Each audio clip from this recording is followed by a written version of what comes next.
Hi everybody, Assalamualaikum warahmatullahi wabarakatuh. Hai, video ini akan menjelaskan tentang mitos, penalaran, dan awal kelahiran IPA. Saya Muhammad Taufan, MPM 202145000013. Tidak sendiri, tapi bersama kedua teman saya, yaitu Hai, nama saya Sadia Adlina Ajiati. Halo, perkenalkan nama saya Novita Sari, NPM 202114500004. Sebelum kita ke penjelasan berikutnya, jangan lupa like, subscribe, dan share ke semua teman-teman kalian.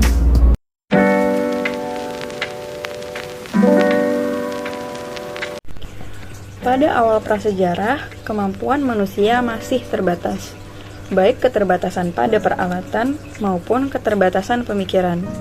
Keterbatasan peralatan menyebabkan pengamatan menjadi kurang seksama, dan cara berpikir yang sederhana menyebabkan hasil pemecahan masalah memberikan kesimpulan yang kurang tepat.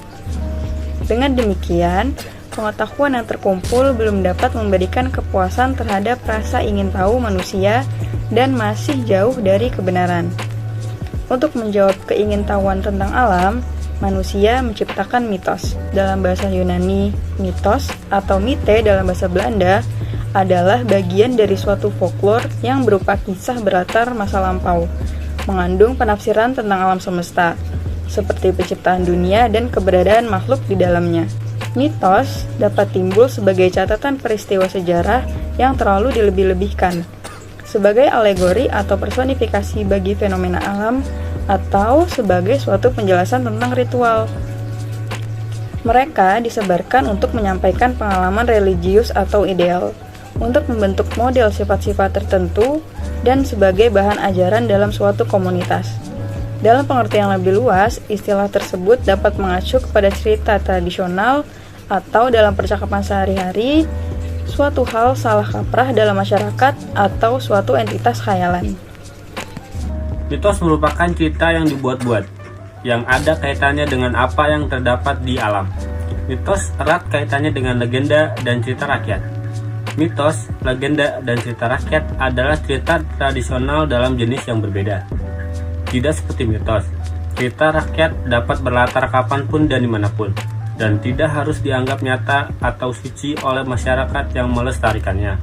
Sama halnya dengan mitos, legenda adalah kisah yang secara tradisional dianggap benar-benar terjadi, namun berlatar pada masa-masa yang lebih terkini. Saat dunia sudah terbentuk seperti sekarang ini, legenda biasanya menceritakan manusia biasa sebagai pelaku utamanya. Sementara mitos biasanya fokus pada tokoh manusia support. Dalam mitos, sebenarnya manusia berusaha dengan sungguh-sungguh dan dengan imajinasinya menerangkan gejala alam yang ada. Namun, belum tentu karena kurangnya pengetahuan sehingga orang mengaitkannya dengan seorang tokoh atau dewa. Pada masa lalu, mitos dapat diterima dan diyakini kebenarannya karena 1. Keterbatasan pengetahuan yang disebabkan karena keterbatasan penginderaan, baik secara langsung maupun dengan alat. 2. Keterbatasan penalaran manusia pada masa itu. 3. Hasrat ingin tahunya terpenuhi. Ya, masih banyak loh orang Indonesia yang percaya mitos. Nah, contohnya itu seorang gadis tidak boleh duduk depan pintu, katanya susah untuk dapat jodoh. Padahal kalau kita pikir-pikir, itu akan menghalangi seseorang untuk keluar dan masuk lewat pintu tersebut. Yang kedua, seorang wanita harus menyapu dengan tuntas dan bersih. Katanya kalau kita tidak menyapu tuntas dan bersih akan dapat suami yang berewokan. Katanya zaman dahulu kala, kalau dapat suami yang berewokan itu yaitu pria jahat. Makanya wanita diharuskan untuk menyapu dengan tuntas dan bersih. Yang ketiga, tidak boleh bermain petak umpet di malam hari. Konon katanya permainan itu ada mistisnya. Padahal permainan yang tidak dimainkan oleh malam hari pada zaman dahulu karena akan disembunyikan oleh setan. Sebenarnya ini hanyalah sebuah gertakan para orang tua zaman dahulu untuk memimpikan anak-anak agar tidak bermain di malam hari. Karena kemampuan berpikir manusia makin maju dan disertai pula dengan perlengkapan pengamatan yang makin baik, mitos dengan berbagai legendanya mulai ditinggalkan. Orang mulai menggunakan akal sehat serta rasionya untuk menjawab berbagai pertanyaan tentang alam. Kegiatan untuk memperoleh atau menemukan pengetahuan yang benar disebut berpikir. Sedangkan proses berpikir dalam menarik kesimpulan yang benar disebut penalaran.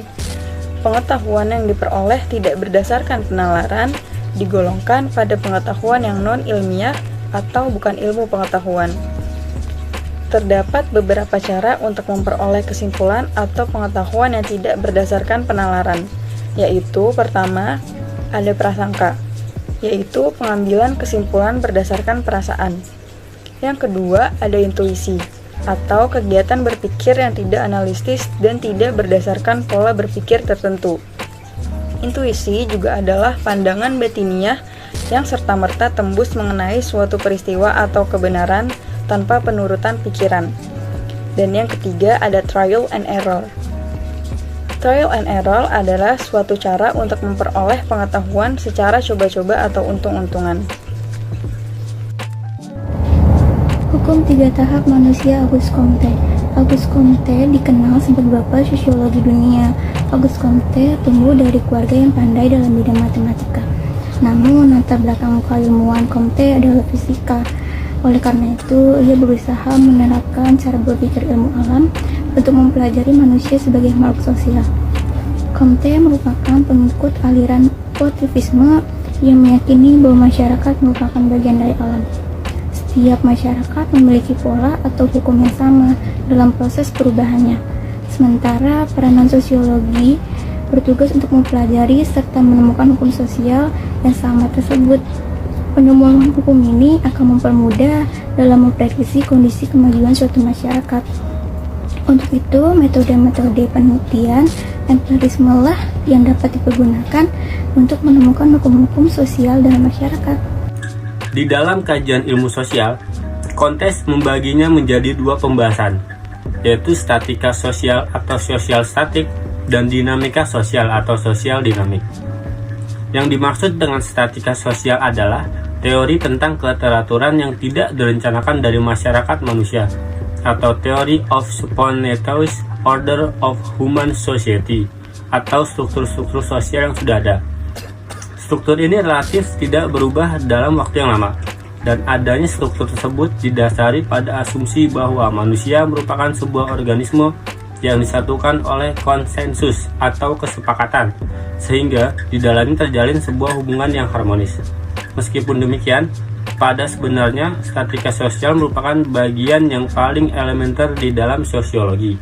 Hanya saja dia bukanlah bagian yang paling penting di dalam studi tentang sosiologi. Karena pada dasarnya statika sosial merupakan hasil dari suatu pertumbuhan. Adapun dinamika sosial adalah teori tentang kemajuan alami dari masyarakat manusia atau Theory of Natural Progress of Human Society, atau teori tentang perkembangan dan kemajuan masyarakat, atau studi mengenai tata urutan perkembangan manusia. Studi ini mengacu pada pembahasan mengenai proses perubahan sosial dalam masyarakat manusia. Dan menurut Auguste Comte, dinamika sosial inilah merupakan bagian yang paling penting dari kajian sosiologi. Karena ia dengan ilmu pengetahuan yang bersifat positif akan dapat mengalahkan sifat spekulatif yang dibawa oleh filsafat dalam menjaga keteraturan tataman sosial yang ada. Pertama, tahap teologis atau fiktif. Tahap ini merupakan periode paling lama dalam sejarah manusia dan disebut sebagai masa kekanakan intelijensia manusia.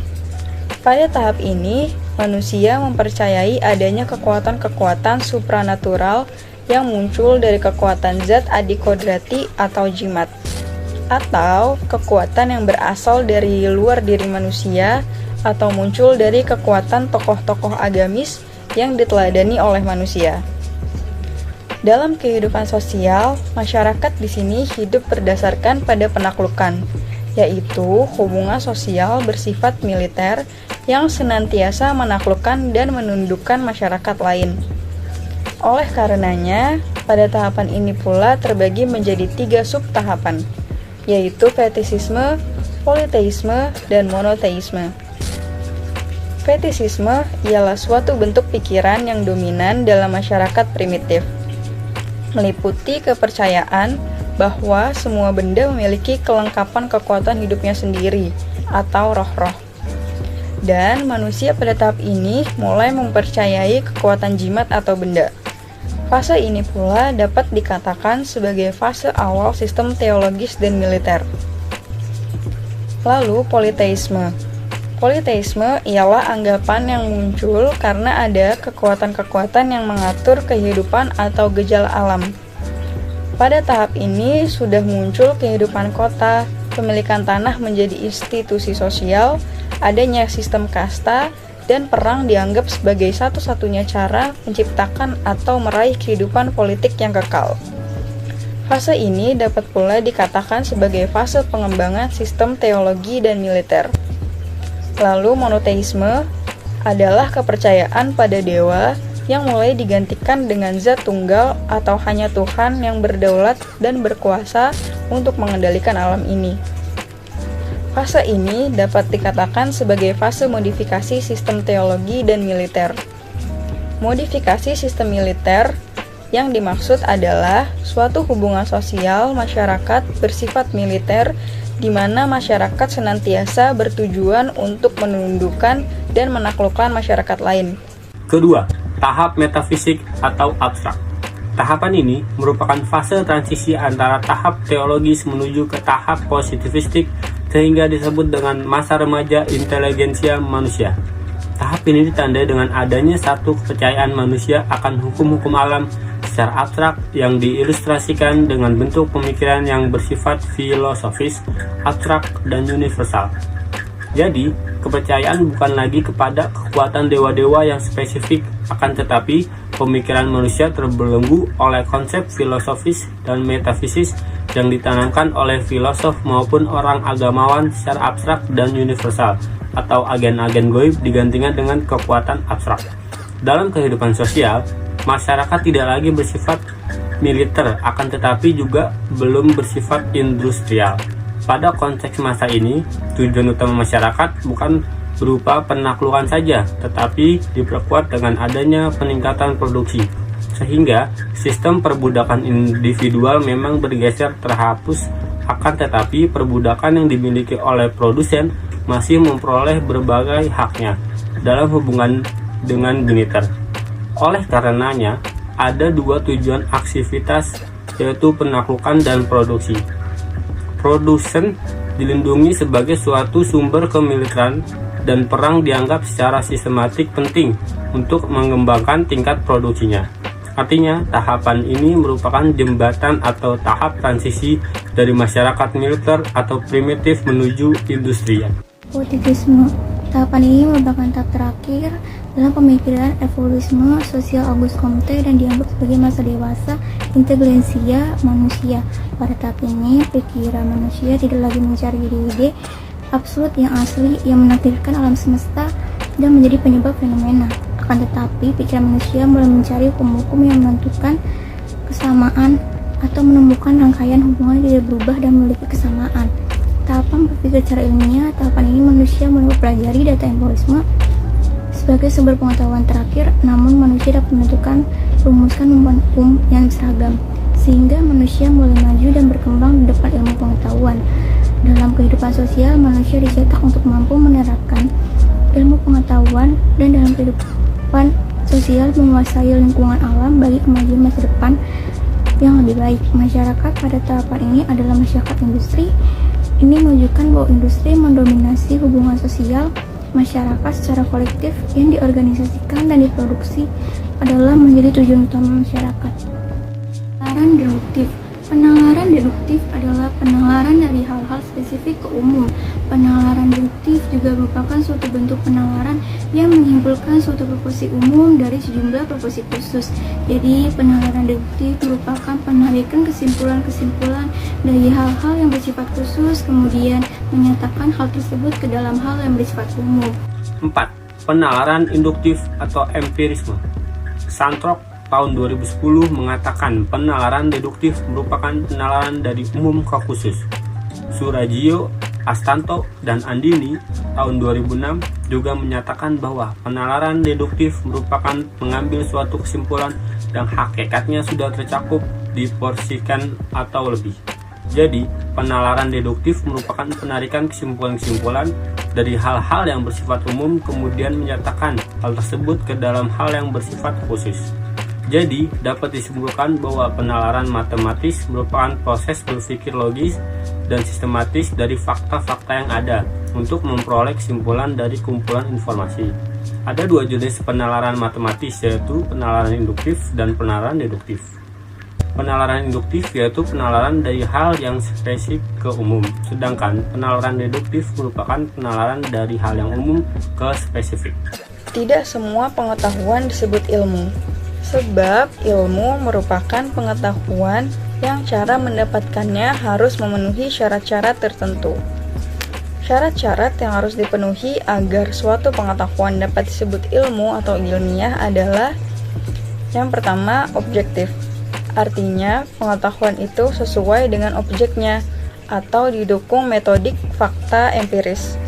Kedua, metodik. Artinya, pengetahuan ilmiah itu diperoleh dengan menggunakan cara-cara tertentu yang teratur dan terkontrol. Ketiga, sistematik. Artinya, pengetahuan ilmiah itu tersusun dalam suatu sistem, tidak berdiri sendiri, satu dengan yang lain saling berkaitan, saling menjelaskan, sehingga seluruhnya merupakan satu kesatuan yang utuh. Dan yang keempat, berlaku umum atau universal. Artinya, pengetahuan itu tidak hanya berlaku atau dapat diamati oleh seseorang atau beberapa orang saja, tetapi semua orang dengan cara eksperimentasi yang sama dan akan memperoleh hasil yang sama atau konsisten. Agar himpunan pengetahuan itu dapat disebut ilmu pengetahuan, maka dilakukan kegiatan yang dikenal sebagai metode keilmuan atau pendekatan ilmiah. Pengetahuan yang disusun dengan cara pendekatan ilmiah atau menggunakan metode keilmuan diperoleh melalui kegiatan penelitian ilmiah. Penelitian ilmiah ini dilaksanakan secara sistematik dan terkontrol berdasarkan atas data-data empiris. Metode keilmuan itu bersifat objektif, bebas dari keyakinan perasaan dan prasangka pribadi, serta bersifat terbuka, artinya dapat diuji ulang oleh siapapun. Dengan demikian, kesimpulan yang diperoleh lebih dapat diandalkan dan hasilnya lebih mendekati kebenaran. Jadi, suatu himpunan pengetahuan dapat digolongkan sebagai ilmu pengetahuan bila mana cara memperolehnya menggunakan metode keilmuan, yaitu gabungan antara rasionalisme dan empirisme. Metode ilmiah adalah cara prosedur dalam memperoleh pengetahuan secara ilmiah. Langkah-langkah dalam menetapkan metode ini tidak selalu harus urut. Yang penting, pemecahan masalah untuk mendapatkan kesimpulan umum hanya didasarkan atas data dan diuji dengan data, bukan oleh keinginan, prasangka, kepercayaan, atau pertimbangan. Metode ilmiah merupakan bagian yang paling penting dalam mempelajari ilmu alamiah. Pengetahuan yang didapatkan lewat metode ilmiah diharapkan mempunyai karakteristik tertentu, yakni sifat rasional dan teruji, sehingga pengetahuan yang disusun dapat diandalkan. Dalam hal ini, metode ilmiah menggabungkan cara berpikir induktif dan cara berpikir deduktif dalam membangun tubuh pengetahuannya. Cara berpikir deduktif terkait dengan pengetahuan rasionalisme. Pengetahuan ini memberikan sifat rasional pada pengetahuan ilmiah dan bersifat konsisten dengan pengetahuan yang telah dikumpulkan sebelumnya. Rasionalisme adalah paham yang berpendapat bahwa rasio adalah sumber kebenaran.